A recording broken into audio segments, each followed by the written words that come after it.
En las celdas de las prisiones californianas, un solo grito ahogado puede significar que un miembro de la mafia mexicana apuñala repetidamente a un enemigo.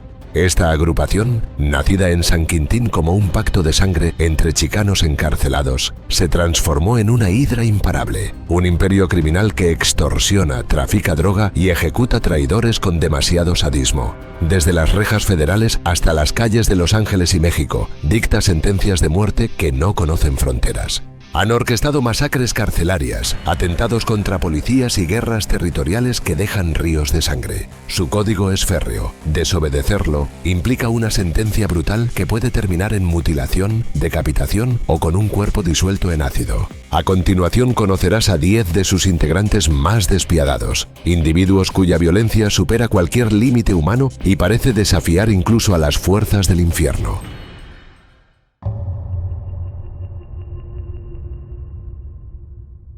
El primer nombre que abre esta lista es Robert "Dopey" Hinojos, un miembro cuya reputación se forjó a través de la violencia directa y la obediencia absoluta al código interno de la organización. Se sabe poco sobre los orígenes de este malhechor, aunque probablemente nació a principios de la década de los 80 e inició su trayectoria delictiva a los 19 años, con una condena por robo a mano armada que le valió 12 años de prisión. Una vez encerrado, fungió como asociado del grupo Brown Nation, un pequeño entramado latino de Paramount, California, para luego ascender como figura prominente dentro de la propia mafia mexicana. En prisión, forjó su reputación como generador confiable de ingresos para los cabecillas de la organización. Su función consistía en recaudar fondos ilícitos, particularmente de narcotraficantes y otras pandillas, controlando operaciones intramuros y extorsiones callejeras. Tras su liberación, ocurrida en diciembre de 2015, después de cumplir 15 años por el robo y cargos adicionales por contrabando, había afianzado su estatus en el bajo mundo.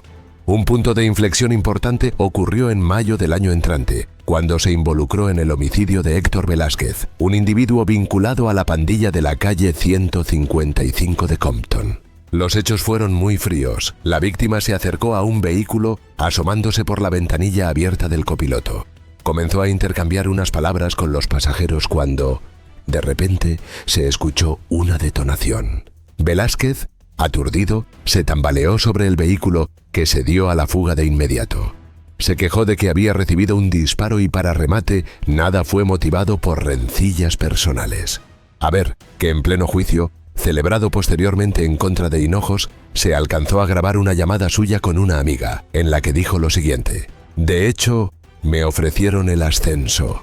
Solo tenía que amontonar los gabinetes un poco más rápido, ¿sabes?". Aquellas palabras no resultaban fáciles de interpretar, pero básicamente se refería a que le habían propuesto ascender en la jerarquía criminal a cambio de realizar algún mandado, es decir, liquidar a alguien. Por eso, siguiendo su propósito, se reunió con un grupo de hombres para desayunar. Uno de ellos debía ser Velázquez. Se supone que él lo estaba ayudando para que Mario Snaps Chavarría, líder de la pandilla Dog Patch de Paramount, le saldara una vieja deuda de $110,000. Salieron del restaurante para buscar al deudor e Hinojos conducía hasta que se encontró a Velázquez, parado cerca de la acera en Paramount, cuando se detuvo. Lo que vino fue el homicidio. Las circunstancias no están tan claras, pero lo cierto es que Dopey, que traduce al español algo así como tontín, recibió la autoridad para cobrar impuestos en operaciones tanto callejeras como carcelarias. Sí, había ascendido, aunque en el juicio mencionado se le encontró culpable y unas investigaciones posteriores descubrieron conexiones con otros actos violentos en su zona de trabajo, sin contar su disposición a emplear medidas extremas para mantener el control sobre territorios y personas. En 2025, Hinojos intentó apelar su condena. Sin embargo, el resultado final de los procesos judiciales fue contundente.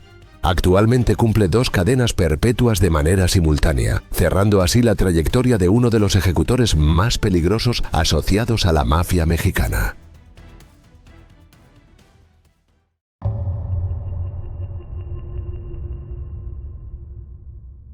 A continuación aparece David Barron Corona, una figura vinculada a operaciones criminales y a la aplicación sistemática de castigos dentro de la estructura.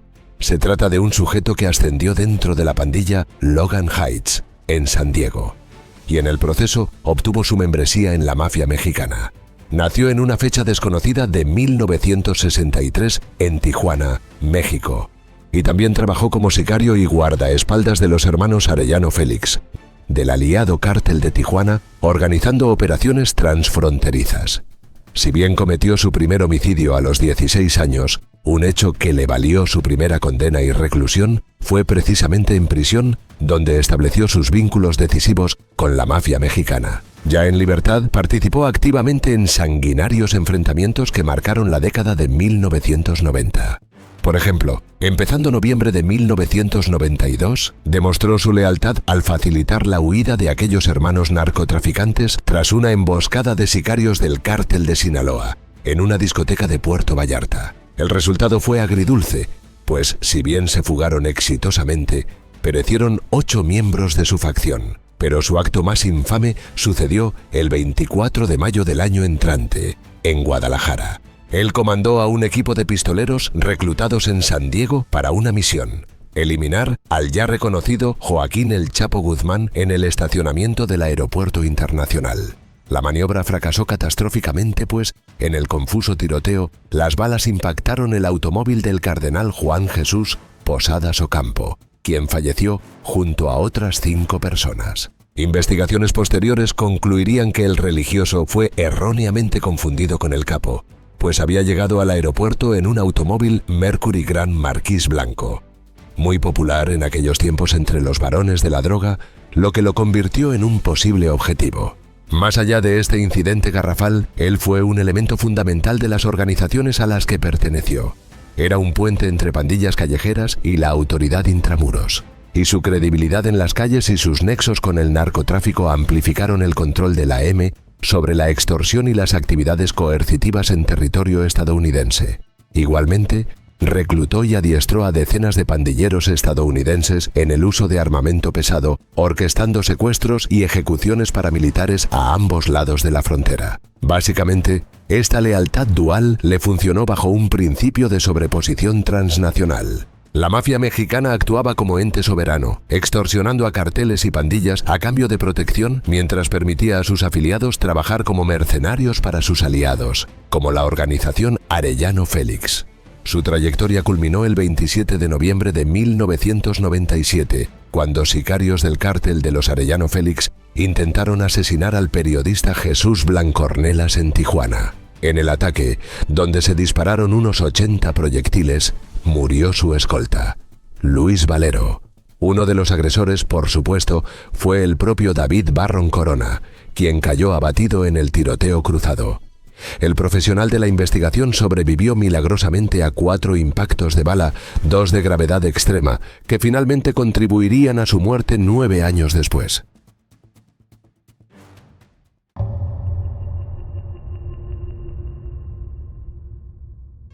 El tercero en este recorrido es Jesse el filipino Con Uy, conocido por su participación en actos de extrema brutalidad que reforzaron el clima de terror dentro y fuera de prisión.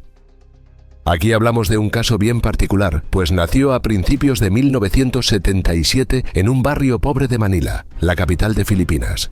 Llegó a Estados Unidos gracias al matrimonio de su madre con un militar norteamericano y se mudaron a Nueva York, siendo él muy pequeño. Inició su historial delictivo a finales de la adolescencia, con condenas por robo en que lo llevaron a prisión. Durante su reclusión en el complejo penitenciario de Winslow, Arizona, ingresó a la nueva mafia mexicana, una escisión rival de la mafia mexicana original. Operó transportando sustancias prohibidas y realizando encargos bajo la tutela de Carlos García, otro miembro. Pero finalizando agosto de 2002, atrajo a su jefe pandillero a una lavandería en Phoenix. 2 individuos tendieron una emboscada disparando contra García. La víctima logró huir inicialmente, sin embargo, fue alcanzado y ejecutado con 4 disparos en la cabeza. La orden era algo obvia: había que desaparecerlo para que él pudiera tomar su lugar. En junio del año siguiente, fue detenido nuevamente durante una operación antidrogas. Documentos judiciales posteriores han revelado su conducta violenta continuada tras las rejas, entre los que se pueden destacar el apuñalamiento de un interno con un arma improvisada y la agresión a otro recluso utilizando una bandeja de la cafetería. Aunque una de sus fechorías más recordadas ocurrió el 23 de febrero de 2013, día en que ejecutó un homicidio contra el oficial penitenciario Eric Williams. El ataque lo inició lanzando a su víctima escaleras abajo con una patada. Lo que siguió fue una agresión metódica y prolongada durante 11 largos y agónicos minutos. Armado con un arma afilada similar a un machete, asestó múltiples golpes cortantes. La barbarie se intensificó en un frenesí de apuñalamientos. El recuento final fue de 203 heridas penetrantes, 11 patadas adicionales y 6 pisoteos dirigidos al rostro, el cráneo y el cuello de Williams. Cámaras de seguridad captaron la escena. Más de un centenar de internos presenciaron el hecho, paralizados del miedo. El cuerpo fue descubierto al pie de la escalera por un colega del oficial, quien halló a su agresor al lado, sentado y sin remordimientos. Pese a los esfuerzos de reanimación aplicados por otro personal penitenciario, los intentos fueron inútiles. Su agresor fue inmediatamente sometido a custodia. Interrogado sobre el motivo, Conway ofreció una explicación parcial y sombría. «Ese idiota me faltó el respeto», fue todo lo que dijo. Tras este crimen, fue enviado a Adex Florence, la prisión federal de máxima seguridad en Colorado. Allí quedó bajo régimen de aislamiento absoluto, a la espera de un juicio por asesinato, el cual ocurrió y fue condenado a cadena perpetua sin posibilidad de libertad condicional, a pesar de que 11 de los 12 jurados votaron a favor de aplicarle la pena de muerte.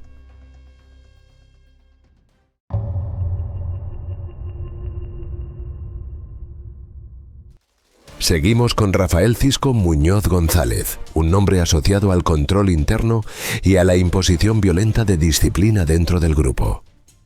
Nacido a principios de la década de 1970, fue un miembro de alto rango sobre la pandilla callejera Puente 13, históricamente bajo la influencia de la mafia mexicana. Originario de La Puente, California, su ascenso dentro de la jerarquía delictiva estuvo marcado por un liderazgo despiadado y una determinación férrea para expandir su imperio criminal. Su dominio se extendió a través de su localidad natal y zonas aledañas, como Hacienda Heights, Walnut y West Covina, proyectándose incluso hacia territorios rivales. Las actividades ilegales que dirigía fueron variadas y extremadamente violentas. Estuvo involucrado en empresas que abarcaban la extorsión y el tráfico de sustancias prohibidas, particularmente metanfetamina. Bajo su conducción, Puente 13 se convirtió en una fuerza temible, reconocida por sus métodos brutales para mantener el control sobre las rutas del narcotráfico. Su capacidad para manipular y dirigir a sus asociados le permitió operar con un puño de hierro. Utilizaba la intimidación y la bestialidad para garantizar que los miembros de su pandilla pagaran un tributo o impuesto por operar en áreas bajo su influencia. Uno de los incidentes más emblemáticos vinculados a su carrera criminal ocurrió en 2009. Desde su encierro, ordenó un ataque brutal contra un testigo que cooperaba con autoridades federales en una investigación de alto perfil. La agresión, ejecutada dentro del Centro Federal de Detención en el centro de Los Ángeles, consistió en una golpiza salvaje y múltiples apuñalamientos que dejaron a la víctima con lesiones gravísimas, incluyendo un pulmón perforado y el cráneo fracturado. Más allá de su accionar despiadado, fue instrumental en supervisar las operaciones cotidianas de Puente 13, incluso durante su encarcelamiento. Fue su hermano, César Blanco Muñoz González, quien asumió varias de sus funciones en las calles, traficando con grandes cantidades de estupefacientes y manejando las finanzas de la organización. La asociación entre los hermanos, junto con otros subordinados de la pandilla, les permitió acumular una riqueza significativa, evidenciada por la adquisición de artículos de lujo que coleccionaron, como embarcaciones con todas las comodidades imaginables y vehículos de alta gama. Finalmente, las autoridades federales alcanzaron nuevamente a Rafael y a su hermano en 2013, desencadenando una exhaustiva investigación contra la pandilla Puente 13, que expondría la magnitud de su funcionamiento.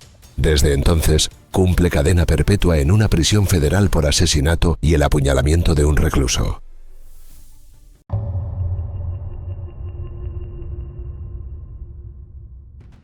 En quinto lugar se encuentra René Boxer Enríquez, cuya trayectoria criminal y múltiples testimonios lo convirtieron en uno de los rostros más visibles de la violencia de la Mexican Mafia. Se trata de un delincuente arrepentido que, a pesar de su situación actual, cometió grandes ilícitos en el pasado. Venido al mundo a mediados de 1962 en Artesia, California, se integró a una pandilla juvenil llamada Artesia 13, con tan solo 12 años. Ingresó oficialmente tras un ritual de iniciación algo grotesco, cometiendo robos y otros delitos poco después. Pero su reclutamiento en la mafia mexicana ocurrió a sus 19 años, dentro de la institución vocacional de Well. Alcanzó el estatus completo de carnal en 1985, tras apuñalar a un rival y asesinar a un integrante de los Vagos, ambas encontrándose en prisión. Ascendió a posiciones de mando, imponiendo extorsiones a otras pandillas y prohibiendo ataques indiscriminados para someter a los demás. A grandes rasgos, impulsó una estructura rígida sin precedentes para aquella organización, con un ejército base de aproximadamente 60.000 pandilleros, fuertemente armados, que controlaban el sistema penitenciario y gran parte de la delincuencia californiana. Alguna vez declaró: "Creo que estoy por encima del resto. Como delincuente, tengo que ser elitista y por eso tengo una mentalidad elitista y arrogante. Así es como se comporta la mafia mexicana y así es como me proyecto". Luego, a finales de los 80, obtuvo libertad condicional e inició la extorsión de narcotraficantes en su zona asignada, cometiendo 2 homicidios más. Ejecutó un contrato contra la traficante Cynthia Gabaldón por defraudar impuestos a la organización y eliminó personalmente a su compañero David Gallegos, inyectándole una sobredosis de heroína y disparándole 5 veces en el cráneo. Tras otra nueva detención, se declaró culpable del primer crimen para evitar la pena de muerte, recibiendo cadena perpetua. Asimismo, agredió a Lampón Salvador Buenrostro en una sala de interrogatorios, apuñalándolo 30 veces, pero la víctima sobrevivió de milagro. Para 1993 fue trasladado a la prisión estatal de Pelican Bay, confinado en aislamiento severo. En todo caso, en la actualidad, se le conoce más por haber abandonado la mafia mexicana a principios del milenio. Desde entonces, actuó como informante y testigo experto en decenas de procesos judiciales federales y estatales, brindando inteligencia sobre crimen organizado. Eventualmente, solicitó su libertad y, de ser aceptada, pidió ser incorporado al programa de protección de testigos. Para lograrla, aceptó vivir bajo estricta supervisión y manifestó que, si bien no podía cambiar su pasado, sí quería contribuir a disuadir a otros de seguir sus viejos pasos. Su libertad condicional fue negada varias veces, pero, finalmente, a mediados de 2022 le fue concedida.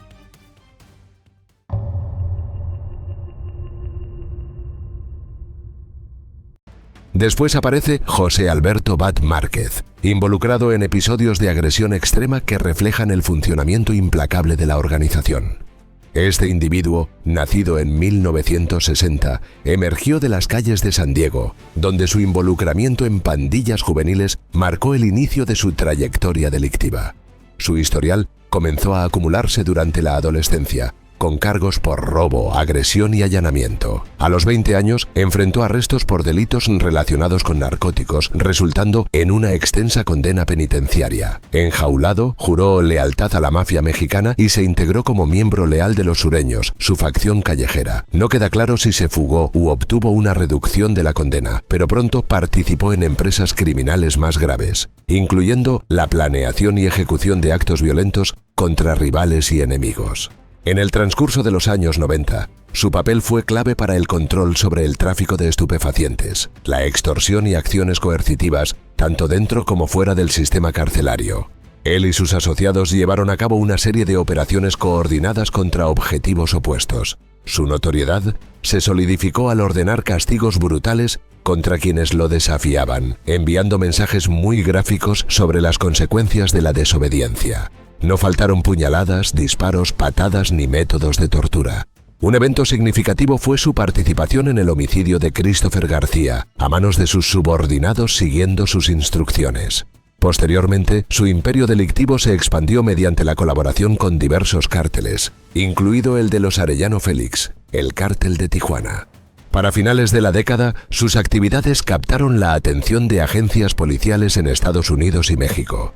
A pesar de ser un fugitivo buscado, continuó sus empresas sin mayores contratiempos, trabajando desde Tijuana y dirigiendo numerosas acciones bárbaras. Otro incidente crucial ocurrió en 1997, cuando formó parte de un comando que emboscó e hirió a un periodista que había expuesto las actividades del cártel, cimentando su imagen como miembro peligroso y de gran influencia. En todo caso, su suerte acabó cuando fue capturado en México durante 2003, tras años evadiendo a la justicia. Después de un prolongado proceso legal, fue extraditado a Estados Unidos en 2007. Allí fue condenado a cadena perpetua por su rol en la coordinación de una amplia gama de delitos, incluyendo el tráfico de drogas y la comandancia de acciones brutales en nombre de la mafia mexicana. Actualmente permanece recluido en ADX Florence, Colorado, cumpliendo su sentencia.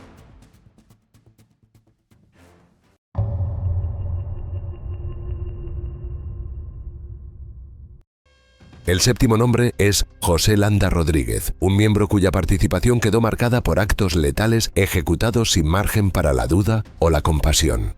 Conocido bajo el alias de Fox, o también de Fox Tapia, encuentra sus orígenes en el estado de Michoacán, México, a mediados de la década de los 50, y sería uno de los cabecillas de la mafia mexicana en Los Ángeles, California. Según una acusación federal presentada en mayo de 2018, dirigió las operaciones de la organización criminal desde el interior del sistema carcelario de aquella entidad norteamericana entre los años 2012 y 2016.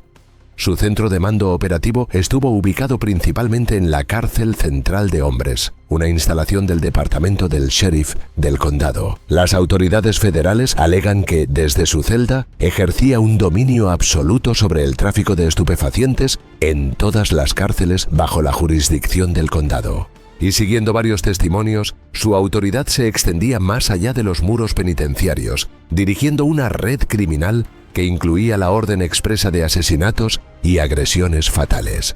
Por ejemplo, se maneja que mantenía una disputa por el poder con otro integrante de aquella estructura, Arthur Turi Estrada.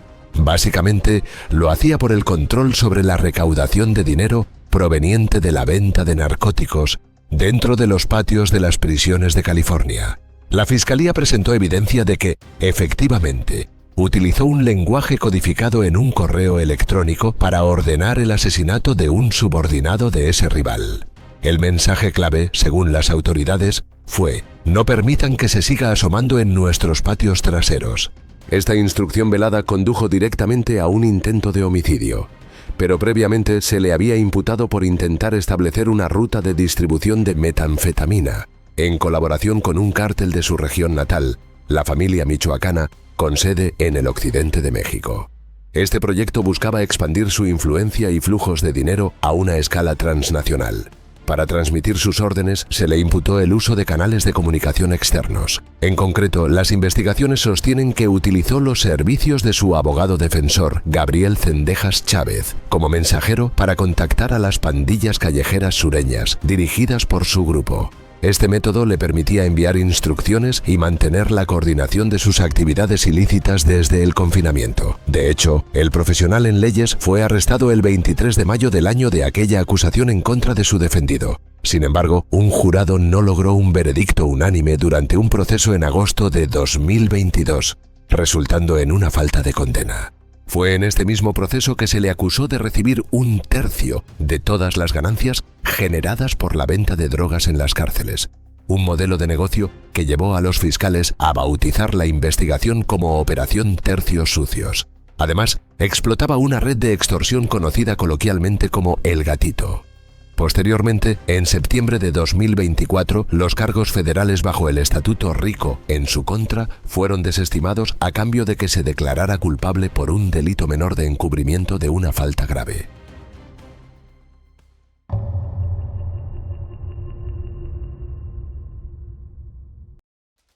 Joe Pegleg Morgan es el siguiente en esta lista, una figura histórica cuya influencia y uso de la violencia ayudaron a consolidar el poder del grupo en sus primeras etapas. Oriundo de Los Ángeles y nacido en 1929 bajo el nombre de Joseph Medugorak, tuvo una niñez marcada por la adversidad, pues transcurrió en un barrio dominado por inmigrantes mexicanos y croatas, un entorno que lo expuso a un cóctel de culturas y a tempranas influencias delictivas. Tanto así que a sus 17 años asesinó a golpes al esposo de su novia, un sujeto de 32 años que fue enterrando en una fosa poco profunda. Mientras esperaba el juicio, logró escapar utilizando los documentos de identificación de otro recluso que aguardaba traslado a un campamento forestal. Fue recapturado y sentenciado a 9 años en la prisión estatal de San Quintín. Luego, a sus 26 años, obtuvo libertad condicional. No obstante, al siguiente año regresó a prisión por el robo a mano armada de un banco en West Covina, del cual huyó con $17,000 en efectivo. Eventualmente adquirió el apodo de Pata de Palo o Pegleg tras perder una extremidad, un hecho que, lejos de disminuir su poder, pareció añadir aura a su figura, y en 1961 lideró una famosa fuga masiva de 11 internos desde la cárcel del Condado de Los Ángeles, utilizando sierras para metales que había ocultado dentro de su pierna ortopédica y escapando a través de un conducto de tuberías.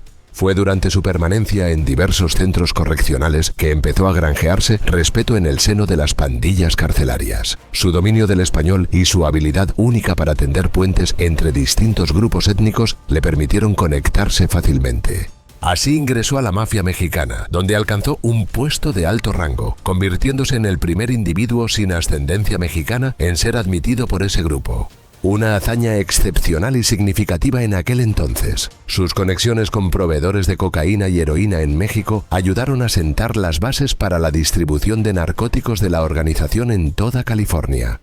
Demostró una notable capacidad para la estrategia, persuadiendo a la Hermandad Aria de formar una alianza temporal por su rivalidad mutua contra la familia guerrillera negra. Su visión aparente era establecer pactos con grupos blancos y negros para asegurar la dominación total de la M con mínima resistencia, pero en 1971 perpetró la que se considera la primera ejecución callejera ordenada por una pandilla penitenciaria en la ciudad de Los Ángeles.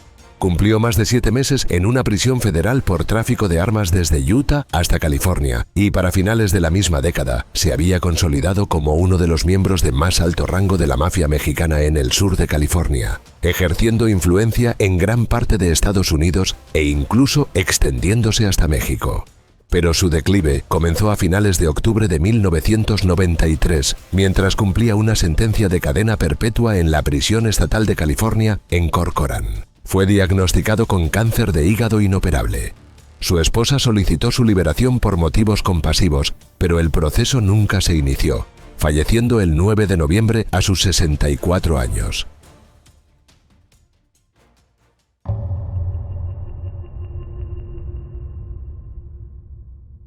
Le sigue Benjamin Topo Peters, recordado por su papel dentro de la estructura y por una conducta violenta que reforzó el control interno mediante el miedo.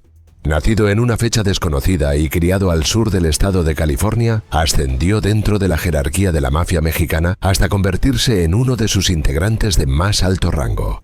Su afiliación data de principios de la década de los 80, un periodo en el que el grupo ya era suficientemente fuerte en el sistema carcelario local. Particularmente, lo hizo a través de la pandilla callejera Maravilla, en el este de Los Ángeles, la cual con el tiempo se alineó con ese grupo. Peters se ganó una reputación por su crueldad y mente estratégica, escalando a una posición de liderazgo.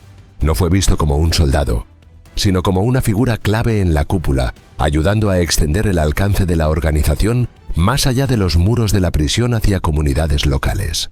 Sus actividades delictivas abarcaron desde la extorsión hasta la distribución de sustancias ilícitas, manteniendo siempre una dominación férrea sobre las operaciones que le generaban riqueza a él y a sus protegidos. Uno de sus roles más significativos y peligrosos fue la supervisión de las labores de varios asociados, encargados de ejecutar los negocios del grupo tanto en prisión como en la calle. Fue conocido por su participación en múltiples incidentes violentos, incluyendo la organización y ejecución de ataques contra otros reclusos y miembros de pandillas rivales. Su implicación en el apuñalamiento del líder de la mafia mexicana, Salvador Mon Buenrostro, en la cárcel del Condado de Los Ángeles en 1991, es uno de los episodios más infames asociados a su carrera criminal. Junto a su asociado, René Boxer Enríquez, mencionado anteriormente, desempeñó un papel directo en la agresión contra Buenrostro, quien fue apuñalado 26 veces durante una lucha por el poder interno. Aunado a ello, el control que su entramado ejercía sobre las cárceles le permitía orquestar eventos sanguinarios como retaliación y para mantener la autoridad y la disciplina dentro de las filas del grupo. Pero a finales del milenio, las autoridades federales lanzaron una investigación masiva que culminó en una amplia acusación contra 22 miembros y asociados de la pandilla. Él estaba entre los imputados bajo la ley RICO, siendo señalado como uno de los miembros de mayor rango, cargándolo con una serie de delitos graves que incluían extorsión y participación en actos sanguinarios. Iniciado el nuevo milenio y tras un prolongado juicio, fue sentenciado a cadena perpetua sin posibilidad de libertad condicional. Sin que lo supieran en ese momento, se trató de una condena corta, pues falleció a mediados de febrero del 2001, a sus 60 años, por un cáncer de hígado.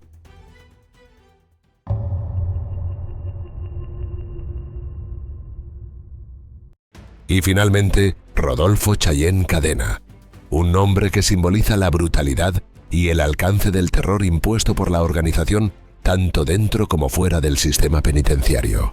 Si bien nació 2 años antes de finalizar la Segunda Guerra Mundial en San Antonio, Texas, su familia se trasladó poco después a Bakersfield, California, y en plena secundaria se integró a la pandilla Barrio Viejo, conocida actualmente como Barrio Bakers.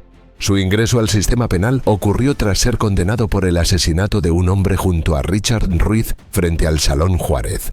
Eso fue cuando él apenas tenía 16 años de edad.